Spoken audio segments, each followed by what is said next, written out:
Ini pernah direncanakan oleh suami istri di masa lalu, dituliskan di dalam kitab yang sangat populer. Persoalannya, begitu ibunya mengandung, istrinya mengandung, lahir anaknya usia 2 tahun, maaf, mereka punya rencana, anak ini insya Allah kita akan didik jadi lebih baik, keluarga kita lebih baik, anak ini akan jadi ulama. Qadarullah usia 2 tahun ayahnya meninggal. Ini kisah nyata. Ibunya ingat, saya tetap pertahankan untuk berubah jadi lebih baik, walaupun ayah tidak ada, saya single parent, saya rawat anak ini sebaik-baik. Usia 4 tahun anak ini, maaf ya, terkena penyakit buta permanen. Hijrah tidak akan sepi dengan ujian. Suami meninggal, single parent, anaknya kemudian buta permanen. Apa yang dilakukan oleh ibunya? Ibunya tetap berpedoman, Allah pasti akan berikan yang terbaik. Anak ini kemudian terus didoakan, bangkit di malam hari, perbanyak kemudian tingkatkan ibadah. Ingat ya rumus ini, orang tua yang rajin ibadah maka boleh jadi kebaikannya akan diturunkan pada anaknya. Ibunya yang berdoa, anaknya yang mendapatkan bagiannya. Matanya buta tapi diganti oleh Allah dengan ingatan yang luar biasa. Kalau anda bacakan satu kalimat, satu baris ini, satu lembar buku dibacakan oleh anda satu halaman, maka seketika dia akan ingat seketika tanpa diulang, dengan titik, dengan komanya. Anak ini kemudian dibawa ke sekolah Al-Quran, dimasukkan talaki ke syekh di sana. Syekh di situ kemudian membacakan pada saat itu surat Qaf, surah ke-50.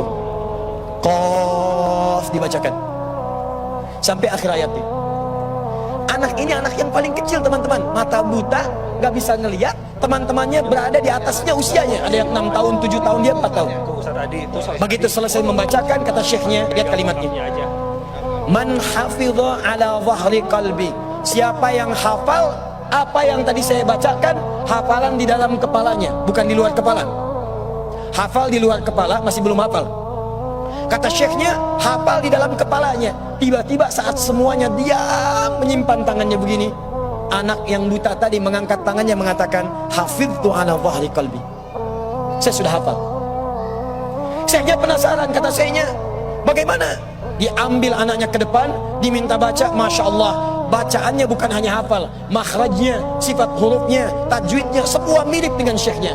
Kata syekhnya, minal an tadrusul hadis, dari sejak sekarang ananda mesti belajar hadis. Pulang ke rumahnya, diantar oleh asisten rumah tangga ibu tadi. Begitu nyampe di rumahnya, wajahnya gembira, mengatakan pada ibunya, ummi, ummi, ummi, ummi, ibu, ibu, ibu, tadi saya dipuji oleh saya begini, ada kejadian begini, saya seperti ini. Kata anak ini, minal an uridul hadis, ma, sekarang saya pengen belajar hadis. Kata ibunya, ya bunayya iktafi bil Quran, anakku sayang, kamu punya keterbatasan, supaya kamu nggak capek sekarang Quran dulu, baru setelah itu hadis. Kata anaknya, lah, dia percaya pada gurunya, dia percaya pada keyakinannya, dia katakan, ma, saya pengen belajar hadis. Dia tinggalkan ibunya sambil meraba jalan begini ke kamarnya. Perhatikan baik-baik, begitu ibunya melihat, ingat kemudian dengan suaminya, ingat tentang rencana mereka, ingat tentang mereka punya rencana masuk surga bersama-sama. Teman-teman, ibunya langsung masuk ke dalam kamar, dia bentangkan sajadahnya di mihrabnya, dia salat 2 rakaat, dia bermohon kepada Allah.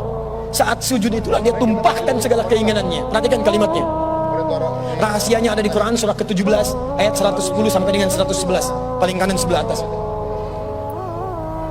Ya Allah yal basir, yalladzi ala kulli syai'in qadir, a'id basirat ibni.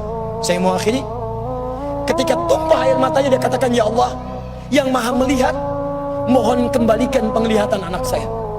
Yal basir, yalladzi ala kulli syai'in qadir, a'id basirat ibni. Begitu mengatakan kalimat itu, capek ketiduran. Kemudian pada saat itulah anaknya sedang mengulang surat Qaf di kamarnya. Begitu ibunya mengatakan yal basir, anaknya sampai pada ayat ke-22, laqad kunta fi ghaflatin min hadza fakashafna 'anka ghita'aka wa basaruka al-yawma hadid. Ibunya menyebut yal basir, anaknya sampai di ayat wa basaruka al-yawma hadid.